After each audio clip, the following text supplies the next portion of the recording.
কিন্তু যখন আমি শুনেছি জগন্নাথ বিশ্ববিদ্যালয়ের শিক্ষার্থীরা এসেছে, আমি কিন্তু সাথে সাথে এখানে লোক পাঠিয়েছি।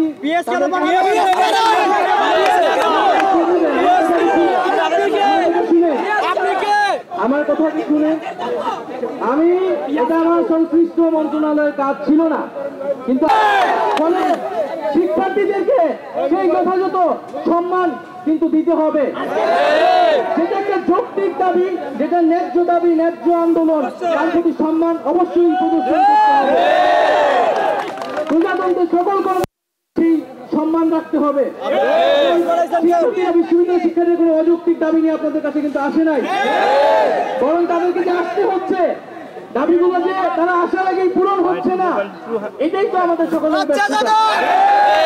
আমরা আশা করবো আপনারা এখানে আসছেন, যদিও এটা আমার সংশ্লিষ্ট মন্ত্রণালয় নয়, কিন্তু যখন আমি শুনেছি জগন্নাথ বিশ্ববিদ্যালয়ের শিক্ষার্থীরা এসেছে, আমি কিন্তু সাথে সাথে এখানে লোক পাঠিয়েছি।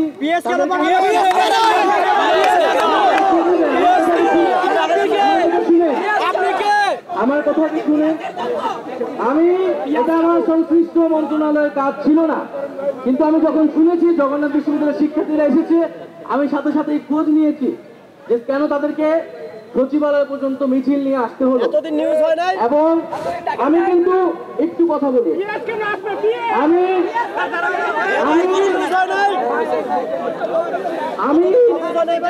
আমি কিন্তু এখানে আপনাদের দাবি পূরণ করার থেকে, আপনারা যে দাবি শিক্ষা মন্ত্রণালয় বরাবর আপনাদের দাবিটা ছিল বা অভিযোগটা ছিল, এখানে কিন্তু আমি আসা সত্ত্বেও শিক্ষা মন্ত্রণালয়ে যে নতুন প্রতিমন্ত্রী হয়েছে আমি তাকে নিয়ে এসেছি, এবং তিনি অসুস্থ এবং নতুন আজকে দায়িত্বপ্রাপ্ত হওয়া সত্ত্বেও তিনি আপনাদের সামনে এসে উপস্থিত হয়েছে, এবং তার আজকে প্রথম দায়িত্বের প্রথম কাজটি হয়েছে জগন্নাথ বিশ্ববিদ্যালয়ের সামনে কথা প্রতিশ্রুতি দেওয়া।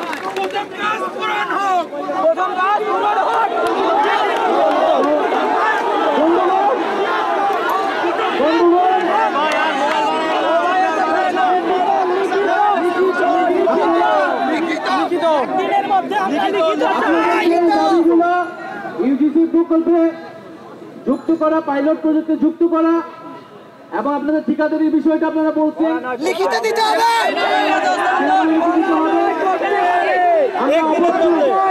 আপনারা যে দাবিগুলো করছেন সেইগুলোকে আমরা পূরণ করবো একদিনের মধ্যে।